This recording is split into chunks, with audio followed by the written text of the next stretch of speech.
In this episode of Get Real with Rajiv, I'm going to be answering questions around how do you deal with the dilemma of laying off employees to cut costs versus business survival during these uncertain times. I'm also going to answer a question around, is it enough to just have good communication skills to be a good leader, or does one need good technical knowledge as well? The third question I'm going to be answering is around the fact that how do you deal with jealousy and insecurity when one team member is elevated to become a leader from within the organization.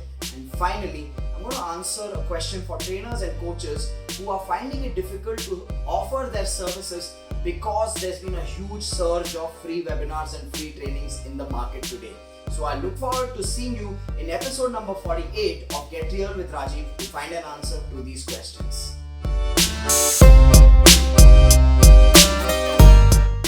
Like every single week, I'm going to be answering 4 questions that you've asked me, and today, Bhakti is going to be the voice of your questions. So Bhakti, what's the first question for the week?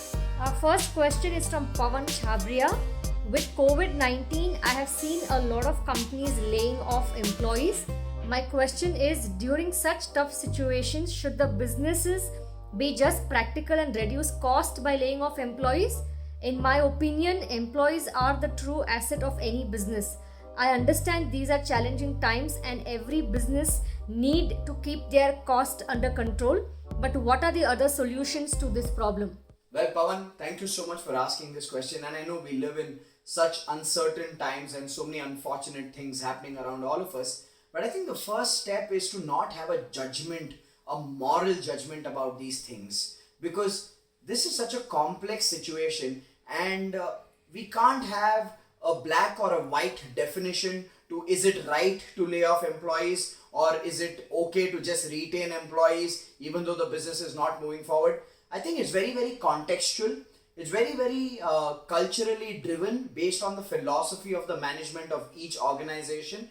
I know there are managements that are pure capitalists and they keep people as long as people are of use to them, and they have no human connect or no human thought process behind. These are livelihoods of people and they just lay people off during such times. It's something that I don't prescribe at all. I also know business owners or managements and organizations where the business survival is at stake, but the management is just holding on to their team without having their team do anything, which is also not healthy.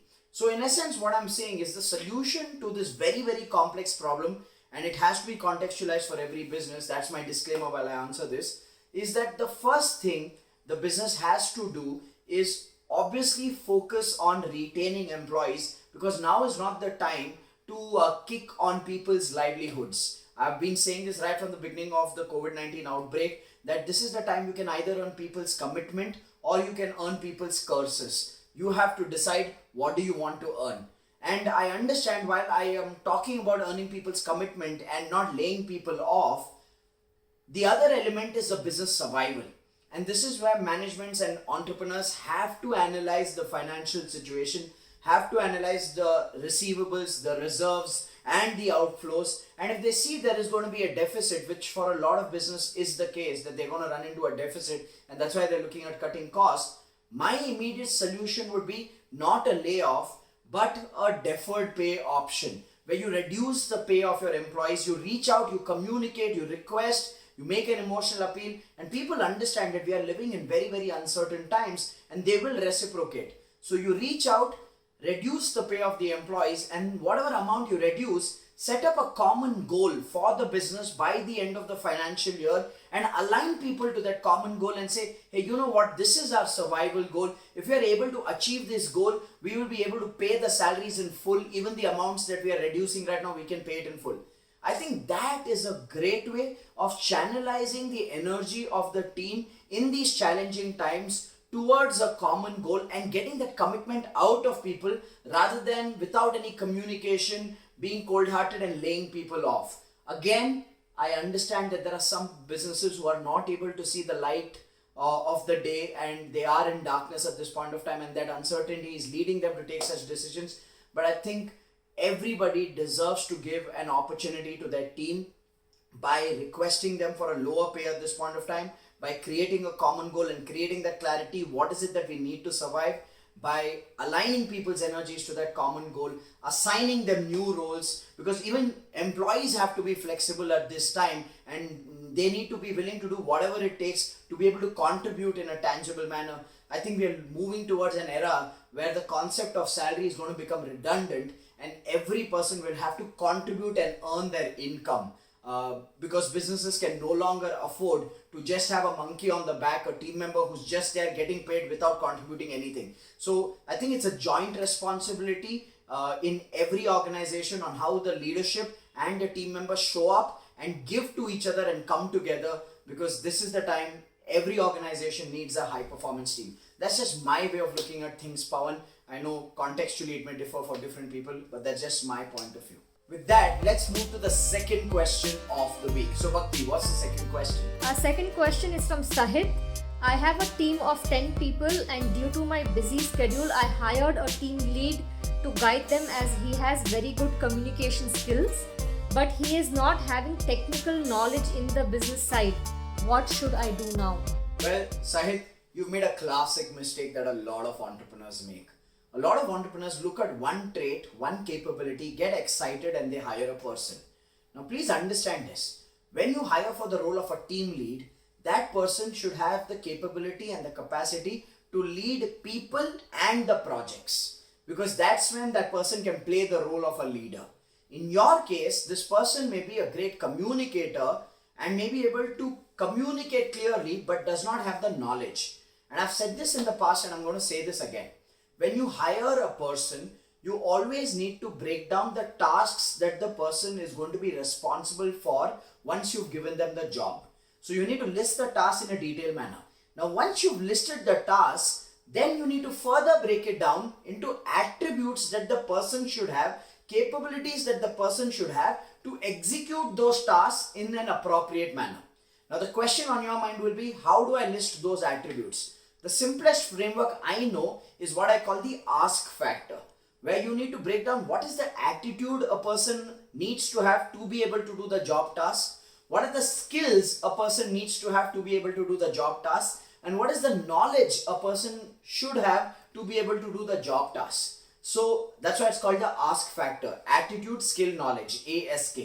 Now, clearly it seems you missed that exercise and you've gone ahead and hired the person just on one element of communication skill, and because the technical knowledge, which is the information and data the person requires to be able to lead the team, is not there. Now, in fact, you need a leader to lead this leader who will then lead people, which is seeming like a very complex proposition and not a practical thing to do. So the best thing for you to do at this point of time is create the curriculum for this person in terms of what technical knowledge should this person learn. Okay, and make sure that this person is developed in that area so that he fits into the role fully of a leader. In the process, if you see this person is not reciprocating to gaining that knowledge, then it's a wrong hire, my friend. You should just reach out to the person, own up responsibility and let the person go because he doesn't clearly fit in the job task. So please understand this. Only when you see the ask factor, that's the attitude, skill and knowledge, can the person fulfill the task that you want them to fulfill.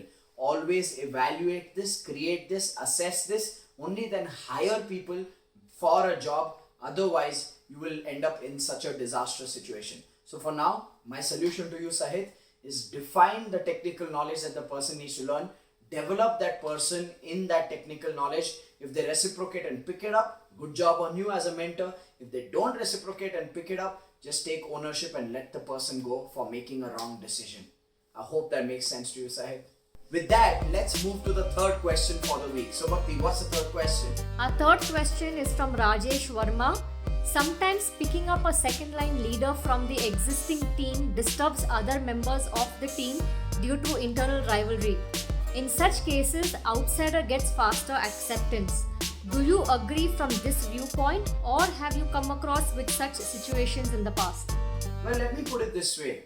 A person who has the right balance of competence and commitment gets the acceptance. Now, whether that person is from inside the team or you hire someone from outside the team, in either ways, if any one of these elements, the element of competence, which is the capability for the job role, the technical knowledge, the technical skills, And the other part is the commitment, the willingness to work hard, the willingness to earn people's trust, the approachability, the likability factor of that person. If all of this is missing, whether it's an insider or an outsider, they will get sucked into the ego, blame game, groupism within an organization, Rajesh. So, based on the question you've asked me, I would say the fact that you have groupism inside an organization and you're aware of it as an entrepreneur, that in itself is a warning sign for me, because what is going to end up happening is the best you can do then as a leader is divide and rule, which is not going to be healthy.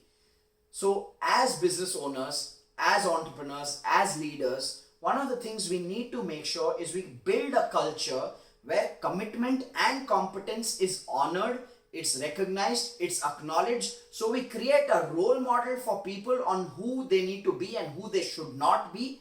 And people who show up will genuinely earn other people's respect in the process. And when such people who've earned people's respect are elevated, then people actually feel happy for such people rather than falling into the insecurities and jealousy traps. Somehow for me, right from the beginning of my journey as an entrepreneur over the last 14 years, one concept that has never made sense to me is how can entrepreneurs tolerate and live with lack of trust, groupism and blame game within their organization. I don't know if it's my personal value systems where I am not at all okay with having someone in my presence who I cannot trust, which has actually led me to build a team where trust, commitment, care, transparency, honesty, mutual respect actually is the foundation of the workplace environment.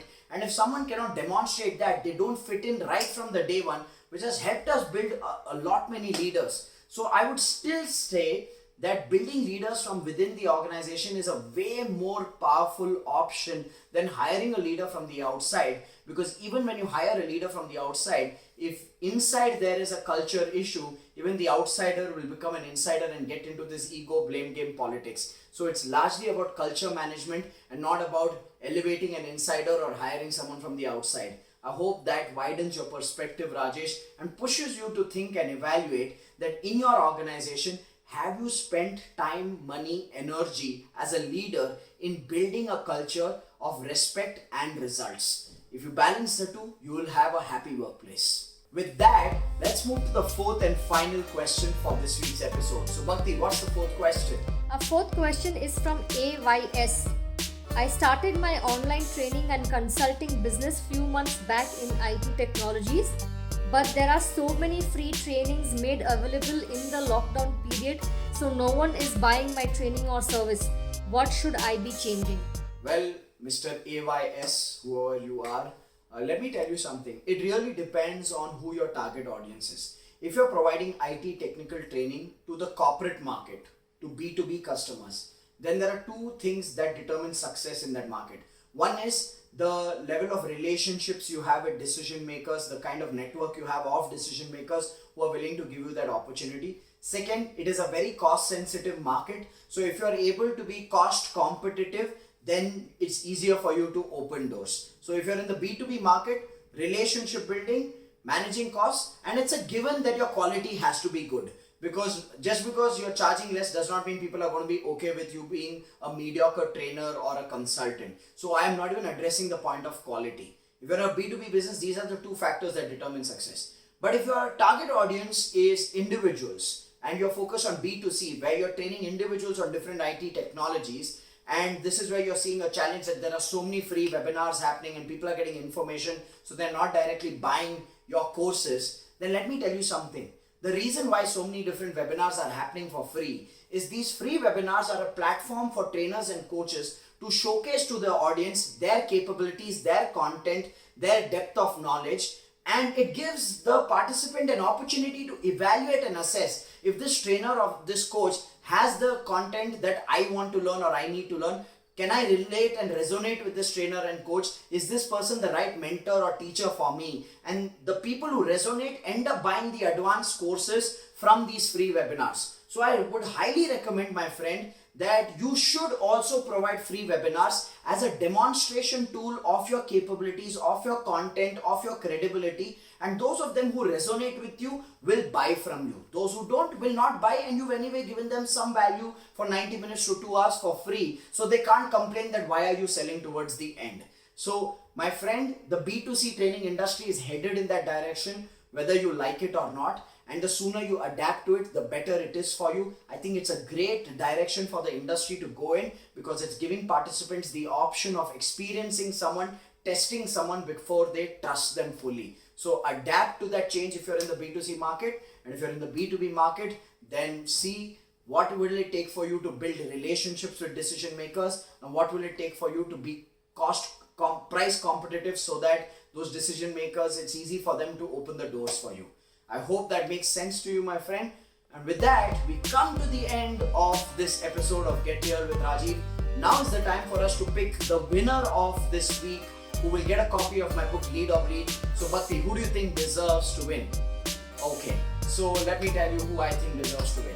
It was a pretty close call between two questions, but I'd like to give it to question number 2, which was asked by Sahit, where he asked, how should he deal with the situation where he's hired a person with great communication skills as a team leader, but that person lacks technical knowledge? I think, Sahit, the question you've asked me is an everyday error many entrepreneurs are making. So I'm going to give you a copy of my book Lead or Bleed as a gift for asking a question which helped me answer and give solutions to entrepreneurs who are making a similar mistake. My team will reach out to you and gift you a copy of my book Lead or Bleed.